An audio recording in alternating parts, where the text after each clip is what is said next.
இன்று வாசிக்கப்படும்படி தேர்ந்தெடுக்கப்பட்ட வேத பகுதி கலாத்தியர் 4வது அதிகாரம், புதிய ஏற்பாடு, பக்கம் 260.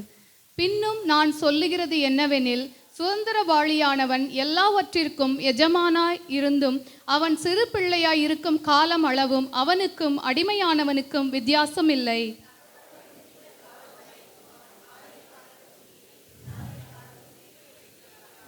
அப்படியே நாமும் சிறு பிள்ளைகளாய் இருந்த காலத்தில் இவ்வுலகத்தின் வழிபாடுகளுக்கு அடிமைப்பட்டவர்களாய் இருந்தோம்.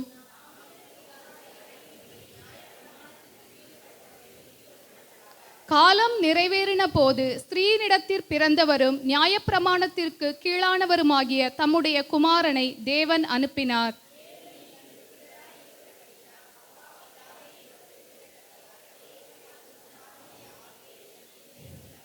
ஆகையால் நீ அடிமையாயிராமல் புத்திரனாய் இருக்கிறாய்.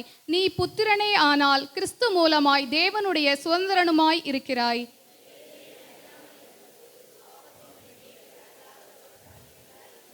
இப்பொழுதோ நீங்கள் தேவனை அறிந்திருக்க அல்லது தேவனாலே அறியப்பட்டிருக்க பலனற்றதும் வெறுமையுமானதுமான அவ்வழிபாடுகளுக்கு நீங்கள் மறுபடியும் திரும்பி மறுபடியும் அவைகளுக்கு அடிமைப்படும்படி விரும்புகிறது எப்படி? நான் உங்களுக்காக பிரயாசப்பட்டது வீணாய் போயிற்றோ என்று உங்களை குறித்து பயந்திருக்கிறேன்.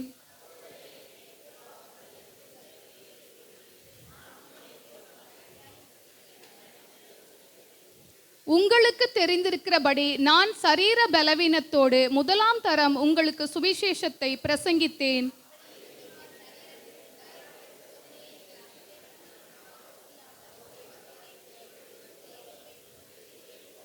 அப்பொழுது நீங்கள் கொண்டிருந்த ஆனந்த பாக்கியம் எங்கே? உங்கள் கண்களை பிடுங்கி எனக்கு கொடுக்க கூடுமானால் அப்படியும் செய்திருப்பீர்கள் என்று உங்களுக்கு சாட்சியாய் இருக்கிறேன். அவர்கள் உங்களை நாடி வைராக்கியம் பாராட்டுகிறார்கள். ஆகிலும் நல் மனதோடே அப்படி செய்யாமல் நீங்கள் அவர்களை நாடி வைராக்கியம் பாராட்டும் பொருட்டு உங்களை புறம்பாக்க விரும்புகிறார்கள்.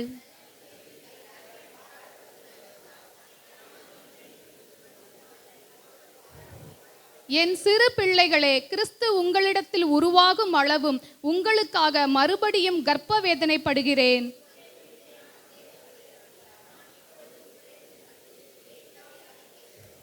நியாயப்பிரமாணத்திற்கு கீழ்ப்பட்டிருக்க விரும்புகிற நீங்கள் நியாயப்பிரமாணம் சொல்லுகிறதை கேட்கவில்லையா? இதை எனக்கு சொல்லுங்கள்.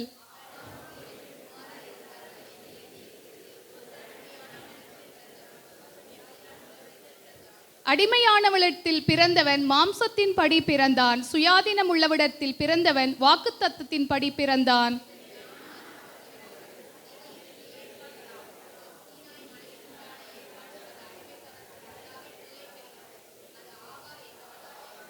ஆகார் என்பது அரபி தேசத்தில் உள்ள சீனாய் மலை. அந்த ஆகார் இப்பொழுது இருக்கிற எருசலேமுக்கு சரி.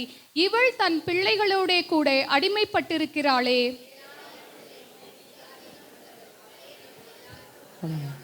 அந்தப்படி பிள்ளை பெறாத மலடியே மகிழ்ந்திரு, கற்ப வேதனைப்படாதவளே களிப்பாய் எழும்பி ஆர்ப்பரி. புருஷன் உள்ளவளை பார்க்கிலும் அநாத ஸ்திரீக்கே அதிக பிள்ளைகள் உண்டு என்று எழுதியிருக்கிறது. ஆகிலும் மாம்சத்தின்படி பிறந்தவன் ஆவியின்படி பிறந்தவனை அப்பொழுது துன்பப்படுத்தினது போல இப்பொழுதும் நடந்து வருகிறது.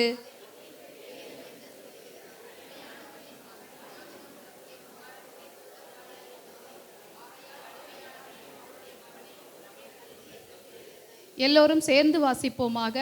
இப்படி இருக்க சகோதரரே, நாம் அடிமையானவளுக்கு பிள்ளைகளாய் இராமல் சுயாதீனம் உள்ளவளுக்கே பிள்ளைகளாய் இருக்கிறோம். ஆமென்.